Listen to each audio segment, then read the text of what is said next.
Hello students, हमारा आज का जो फर्स्ट लेक्चर है 9th क्लास का वो है नंबर सिस्टम्स।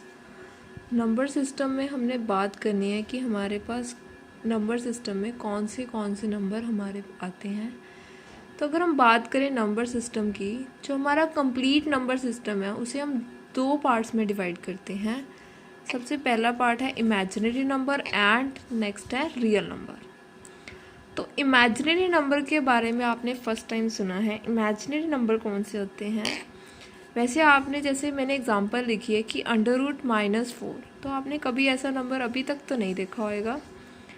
तो ये इस टाइप के नंबर्स एग्जिस्ट नहीं करते, जिसे हम क्या बोलते हैं, इमेजिनरी नंबर्स। कोई भी अंडर के अंदर कोई वैल्यू हो, नेगेटिव वैल्यू, तो उसे हम क्या बोलते हैं, इमेजिनरी नंबर। ठीक है। और रियल नंबर्स कौन से होते हैं? √5, 3, √x = √4। अब देखो यहाँ और यहाँ के अंडर रूट में फ़र्क है। यहाँ पे नेगेटिव की वैल्यू, रियल किसी भी इंटीजर की वैल्यू नेगेटिव में है, और दूसरी तरफ क्या है, √4 की वैल्यू कितनी आ रही है, यहाँ पे 2। यहाँ पे नेगेटिव नहीं है, यहाँ पे पॉजिटिव है। ठीक है।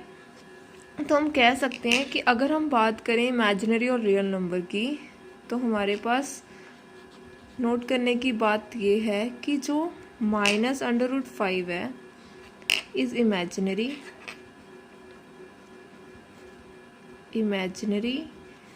और इसे हम कॉम्प्लेक्स नंबर भी बोलते हैं, but √5 is real number and so on. ऐसे हम कई एग्जांपल ले सकते हैं। ठीक है। तो हम इमेजिनरी नंबर को हम कह सकते हैं कि imaginary number, the square root of every negative number is an imaginary number, and if the number is not imaginary then it is a real number. तो हम क्या कह सकते हैं कि इमेजिनरी नंबर वो नंबर होता है जिसका स्क्वायर रूट, किसी चीज़ का स्क्वायर रूट नेगेटिव हो। अदरवाइज अगर किसी चीज़ का रूट नेगेटिव नहीं है तो वो क्या बन जाएगा, रियल नंबर्स। तो इन दिस चैप्टर हमने सिर्फ बात करनी है, वो किसके बारे में बात करनी है, इसमें कौन से नंबर्स के बारे में, रियल नंबर्स। ठीक है। तो जो हमारा चैप्टर है वो इससे रिलेट करता है, रियल नंबर्स। ठीक है। तो रियल नंबर्स की आगे दो टाइप्स हैं हमारे पास। एक होती है रैशनल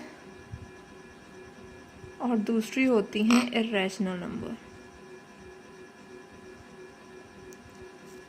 हम डेफिनेशन करने से पहले इसकी कुछ एग्जांपल्स देख लेते हैं। रैशनल नंबर क्या होते हैं? रैशनल नंबर को हम q के साथ डोनेट करते हैं और इरेशनल को q बार से। ठीक है।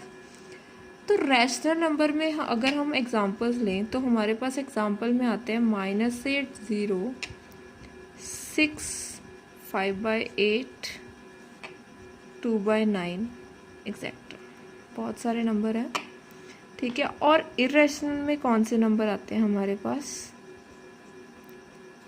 √5, √3, -√8, 3/2, 2 -√7 एक्सेट्रा। ठीक है। तो ये सारे नंबर क्या हैं हमारे पास? इरेशनल नंबर हैं। ठीक है। तो रैशनल नंबर की भी आगे बहुत सारी कैटेगरीज होती हैं as compare to irrational. Irrational की कोई कैटेगरीज नहीं होती। तो रैशनल की जो कैटेगरीज होती हैं वो दो टाइप की कैटेगरीज होती हैं। एक होती है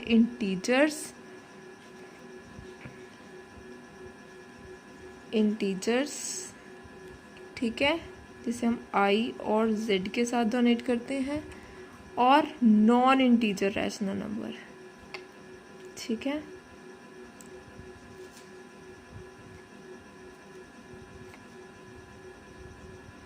नॉन इंटीजर रैशनल नंबर।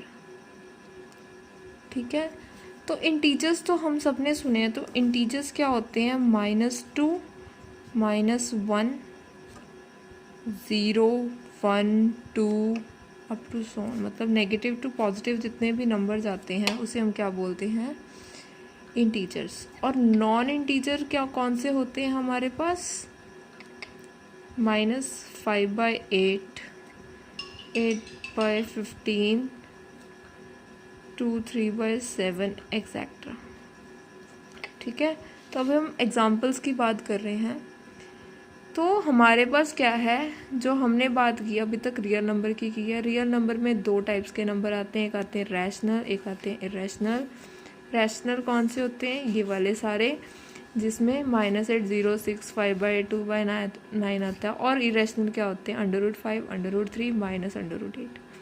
ठीक है, इंटीजर्स, जो रैशनल के आगे जो हमारे पास जो टाइप्स हैं वो है इंटीजर्स और non integer rational number. Integers में आते हैं -2, -1, 0, 1, 2 एंड नॉन इंटीजर रैशनल में ये सारी वैल्यूज आती हैं। ठीक है, अगर हम इंटीजर्स को भी आगे कैटेगराइज करें तो ये भी आगे कैटेगराइज हो सकते हैं। तो इसमें आते हैं एक तो नेगेटिव, जैसे मैंने लिखा था -2, -1, तो ये भी आगे 3 पार्ट्स में डिवाइड हो सकते हैं, जैसे कि नेगेटिव इंटीजर्स,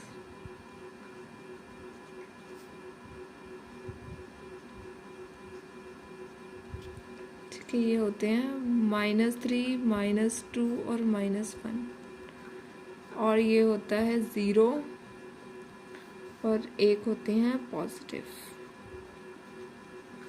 पॉजिटिव इंटीजर।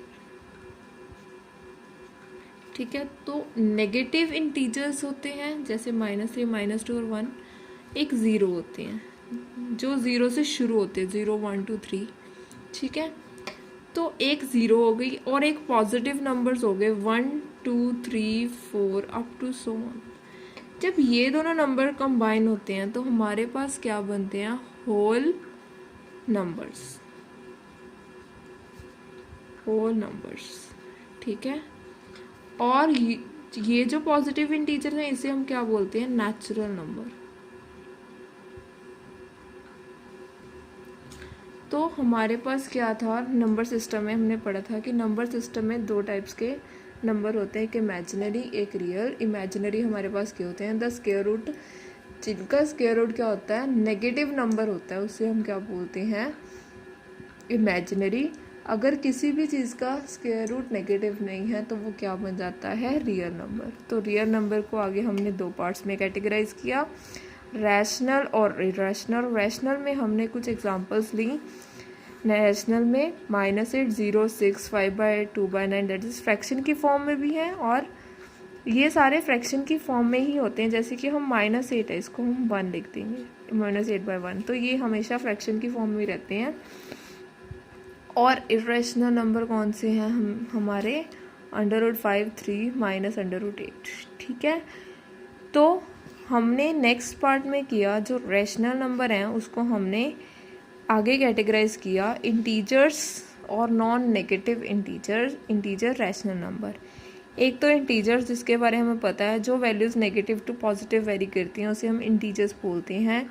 और एक नॉन इंटीजर रैशनल, मतलब कि जब हम इस चीज़ को सॉल्व करेंगे तो एक पर्टिकुलर ये वैल्यू नहीं बनेगी, ये कुछ पॉइंट्स में वैल्यूज़ आएंगी, 2 पॉइंट समथिंग या कुछ ऐसी वैल्यूज़ आएंगी, तो इसे हम क्या बोलते हैं, नॉन इंटीजर रैशनल नंबर।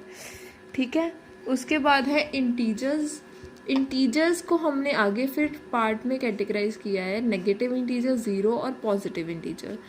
जो नेगेटिव इंटीजर है वो क्या है, -3, -2 और 1, 0, और पॉजिटिव इंटीजर क्या है, 1, 2, 3, 4। तो ये कौन से नंबर है, नेचुरल नंबर इसे हम बोलते हैं। अगर इन नेचुरल नंबर को हम में 0 ऐड कर दें तो हमारे पास हो जाता है ये होल नंबर। नाउ हम लिखेंगे रैशनल की डेफिनेशन क्या बन गई फिर हमारे पास, a number is of the form P/Q। ठीक है, एक नंबर जो किसकी फॉर्म में हो, P/Q की फॉर्म में, और Q नॉट इक्वल टू 0 हो, मतलब कि ये जो वैल्यू है वो 0 नहीं होनी चाहिए। ठीक है, और इनका कॉमन फैक्टर, जो P और Q का कॉमन फैक्टर वो अदर देन 1 नहीं होना चाहिए। मतलब इसका जो हमारी वैल्यू है, इसका जो है हमारे पास कॉमन फैक्टर 1 होना चाहिए। जैसे कि हम 2 और 7, इन दोनों के बीच में कोई कॉमन फैक्टर नहीं है, तो ये क्या है, हमारा एक रैशनल नंबर है। और 2/7, तो ये भी क्या है, एक रैशनल नंबर बन जाता है। तो हम लिखेंगे rational number is equals to a upon b या पी अपॉन क्यू, कुछ भी ले सकते हो आप, p upon q such that p और क्यू किसको बिलोंग करने चाहिए, इंटीजर्स को, and q is not equals to zero. तो ये होती है हमारी रैशनल की डेफिनेशन, जिसमें हम लिखते हैं पी, कोई भी नंबर जो पी अपॉन क्यू की फॉर्म में लिखा जा सकता है, पी और क्यू दोनों क्या हों, इंटीजर्स हों, and q not equal to zero हो, तो उसे हम बोलते हैं इर्रेशनल रैशनल नंबर। तो इर्रेशनल नंबर की अगर हमने डेफिनेशन लिखनी हो तो हम इसका ऑपोजिट कर देंगे। तो इर्रेशनल नंबर कौन से होते हैं, the number which are not of the form, जो किस फॉर्म में ना हो, पी अपॉन क्यू की फॉर्म में ना हो, तो उसे हम क्या बोलते हैं, इर्रेशनल।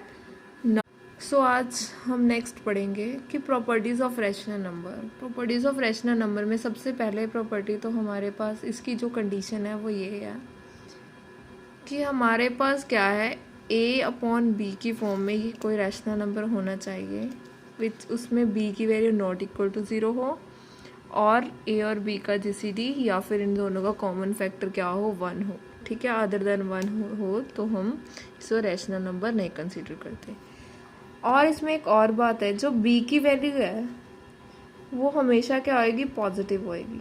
ठीक है, कांट बी नेगेटिव और ज़ीरो।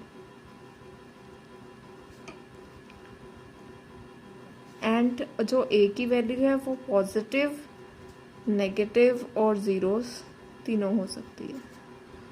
ठीक है, उसके बाद हमारे पास इसकी सेकेंड प्रॉपर्टी जो है वो है कि every integer and every decimal number is a rational number. मतलब कि जो पॉजिटिव नेगेटिव कुछ भी हो, कोई भी नंबर हो, कोई भी इंटीजर, मतलब all integers are rational number, are rational number. Third property है इसकी हमारे पास कि corresponding to every rational number A upon b its negatives. अगर हमारे पास ए अपॉन बी कोई रैशनल नंबर है तो इसके कॉरस्पॉन्डिंग नेगेटिव जो रैशनल नंबर होएगा,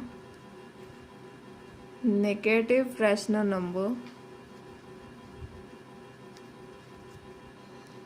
वो होएगा हमारे पास माइनस ए अपॉन बी। ठीक है, और इसकी लास्ट प्रॉपर्टी है कि अगर हमारे पास ए एंड बी कोई दो रैशनल नंबर दिए गए हों, ठीक है, अगर ए और बी कोई दो रैशनल नंबर हों, देन जब हम इसका ए प्लस बी मतलब मीन वैल्यू निकाले तो वो भी क्या होएगी, हमारे पास रैशनल ही होएगी। ठीक है, तो ये थी इसकी प्रॉपर्टीज़। तो हमारे पास प्रॉपर्टी नंबर 1 थी कि ए अपॉन बी की फॉर्म में हमारे पास क्या होना चाहिए, कोई रैशनल नंबर होना चाहिए जिसमें बी की जो वैल्यू है, दैट इज़ जो डिनोमिनेटर है, वो कभी भी ज़ीरो नहीं होना चाहिए, और ए और बी का जीसीडी कितना है, 1। और बी की वैल्यू क्या हमारे पास पॉजिटिव ही होती है, और इट कांट बी नेगेटिव और ज़ीरो। ए की वैल्यू पॉजिटिव, नेगेटिव और ज़ीरो हो सकती है। जितने भी इंटीजर्स हैं, तो थर्ड प्रॉपर्टी थी हमारे पास, सेकंड प्रॉपर्टी थी all integers are rational number. ठीक है, जितने भी इंटीजर हैं उसको हम सबको, चाहे वो नेगेटिव नंबर है, चाहे वो पॉजिटिव, चाहे वो ज़ीरो हो, वो सारे क्या होंगे, रैशनल नंबर। ए upon B negative rational number है। अगर ए अपॉन बी कोई रैशनल नंबर है तो इसका नेगेटिव रैशनल नंबर क्या होएगा, माइनस ए अपॉन बी। ठीक है, एंड लास्ट प्रॉपर्टी थी हमारे पास, अगर ए और बी कोई दो रैशनल नंबर हैं, ठीक है, तो इसका जो मीन है वो भी क्या होएगा, रैशनल होएगा। ठीक है, तो हमारा जो क्वेश्चन है इसके रिलेटेड, जो पहला क्वेश्चन हमारा है, insert 3 rational number between 3 and 5। तो हमें पता है कि दो रैशनल नंबर के बिटवीन बहुत सारे रैशनल नंबर एग्जिस्ट करते हैं। Infinitely many rational number exist करते हैं between each pair of rational number.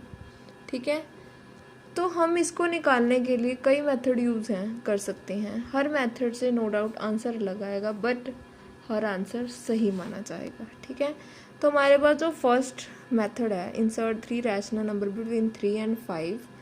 ठीक है, 3 and 5 के बीच में हमें इंसर्ट करना हो रैशनल नंबर तो हम करेंगे।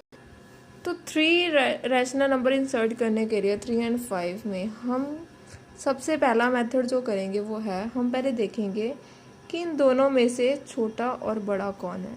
3 इज़ लेस देन 5।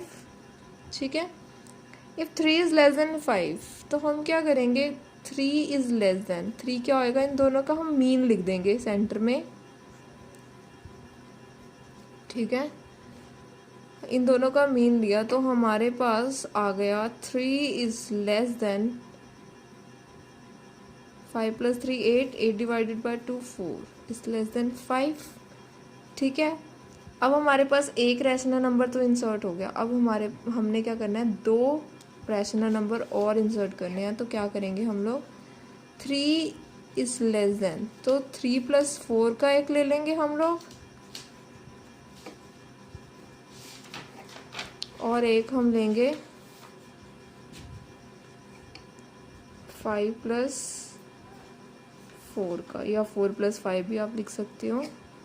तो 3 is less than 7/2 is less than 4 is less than 9/2 is less than 5। तो हमारे पास क्या हो गए, 3 नंबर क्या हो गए, इंसर्ट हो गए इसमें। तो ये क्या बन गया हमारे पास, 3 रैशनल नंबर। तो हमने इस क्वेश्चन में क्या करना है, ये हमारा फर्स्ट मेथड था रैशनल नंबर फाइंड करने का। तो हमने क्या किया, पहले चेक किया, जो सबसे छोटा नंबर था उसे लिख दिया, 3 इज़ लेस देन 5। तो इसको इंसर्ट करने के लिए हम लोग क्या करेंगे, इन दोनों की मीन वैल्यू को सेंटर में लिख देंगे। तो हमारे पास सॉल्व करके आ गया 4 is also a rational number between 3 and 5। और 2 निकालने हो तो हम क्या करेंगे, 3 और 4 का एवरेज लिख दिया हमने, और यहाँ पे 4 और 5 का एवरेज लिख दिया। तो हमारे पास सॉल्व करके क्या आ गया, 3 is less than 7/2 is less than 4 is less than 9/2। अगर आप इसको सॉल्व करके देखो तो ये जो वैल्यूज़ होंगी 3 और 4 के बीच में एग्जिस्ट कर रही होंगी। तो हमारा सेकंड मेथड है, 3 और 5 के बीच में 3 रैशनल नंबर इंसर्ट करने का। हमारे पास सेकंड मेथड क्या है, बहुत इजी मेथड है। हम क्या करेंगे, 3 इज़ लेस देन 5 लिख दिया हमने सबसे पहले। तो इसको क्या करेंगे, 3 को 10 के साथ डिवाइड, 10 के साथ मल्टीप्लाई कर देंगे। ठीक है, अगर आप इसको डिवाइड करोगे तो क्या बन जाएगा, 30/10 इज़ लेस देन 50/10। तो आप क्या करो, आपने 3 कोई भी रैशनल नंबर लिखने हैं ना, इसके बीच में कुछ भी लिख दो जो भी आपको ठीक लगे। 31/10 लिख दो, 42/10 लिख दो। ठीक है, और 49/10 लिख दो। आप कोई भी वैल्यूज़ जो हैं इसके बीच में आप नीचे लिख सकते हो। तो ये था हमारा सेकेंड मेथड। ठीक है, अब एक और मेथड करेंगे by using a different question. चलिए, तो हम एक नेक्स्ट क्वेश्चन करते हैं। इसमें क्या करना है, insert 4 rational number between 2/3 and 5/6। तो इसमें मैं थर्ड मेथड यूज़ करूँगी। तो इस मेथड में हमने क्या करना है, 2/3 इज़ लेस देन 5/6। ठीक है, सबसे पहले हमने लिख लिया कौन सी वैल्यू बड़ी है कौन सी छोटी है। तो हमने क्या करना है, x की जो छोटी वैल्यू उसको एक्सलेट कर लेना है, और जो बड़ी वैल्यू है वो उसे हमने वायलेट करना है। ठीक है, कर लिया। जितने नंबर ऑफ हमने रैशनल नंबर निकालने हैं उसको हम लिख देंगे, n की वैल्यू 4 डाल दें। ठीक है, तो क्या किया, सबसे पहले स्टेप में सबसे पहले हमने क्या किया, चेक किया इन दोनों में से छोटा कौन था। तो 2/3 इज़ लेस देन 5/6। जो छोटी वैल्यू है उसे हमने 2/3 एक्सलेट कर लिया, और जो बड़ी वैल्यू है उसको हमने 5/6 को हमने वायलेट कर लिया। और जितने नंबर ऑफ हमने क्या करने हैं, रैशनल नंबर निकालने हैं, उसको हमने एनलेट कर लिया। तो इसमें करना क्या है, हम d एक वैल्यू लेंगे, उसे निकालेंगे। तो उसका एक फॉर्मूला होता है y - x/n +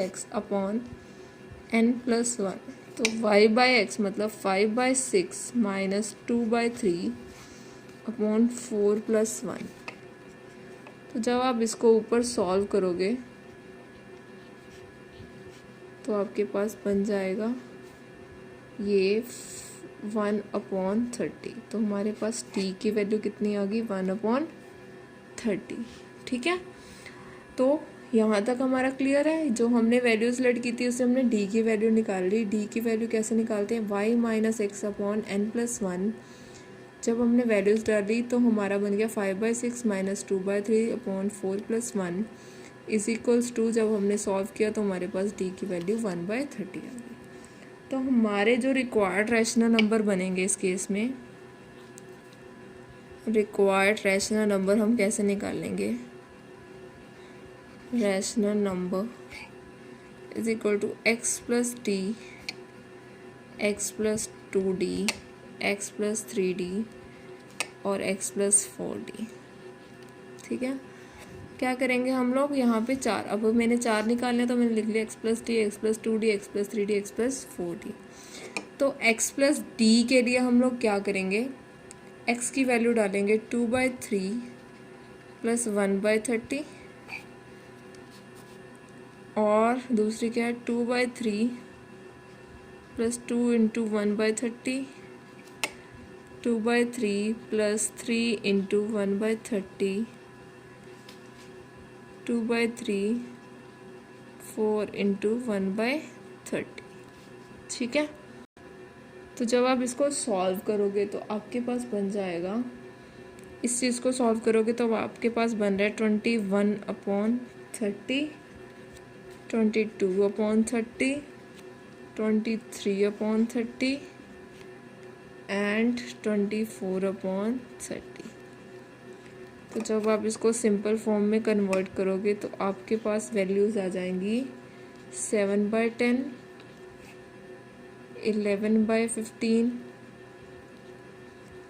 23/30 एंड जो लास्ट वैल्यू आपकी बनेगी वो है हमारे पास 4/5 जब आप इसको कट करोगे। ठीक है, तो ये हमारी वैल्यूज़ हो जाएंगी। जो हमारे 4 रैशनल नंबर हैं वो इस प्रकार से हमारे इंसर्ट हो जाएंगे। तो हम एक बार दोबारा रिकॉल कर लेते हैं कि हमने क्या करना है, 4 रैशनल नंबर हमने फाइंड करने थे, 2/3 एंड 5/6। तो सबसे पहले हमने क्या किया, जो छोटा नंबर था उसको x लेट कर लिया और जो बड़ा नंबर था उसे हमने y लेट कर लिया और n हमारी क्या वैल्यू है, जितने हमने number of rational number insert करने हैं। ठीक है, तो d की वैल्यू हमने यहाँ पे निकालनी है। तो d = y - x/n+1। यहाँ पे हमने वैल्यूज़ डाली हमारे पास 1/30 आ गया इसको सॉल्व करके। तो जितने हमने number of rational number find करने हैं तो उसको हम लिख देंगे x + d, x + 2d, x + 3d, x + 4d। जब हम इसको सॉल्व करेंगे तो हमारे पास क्या आ जाएंगी, हमारे 4 रिक्वायर्ड रैशनल नंबर आ जाएंगे।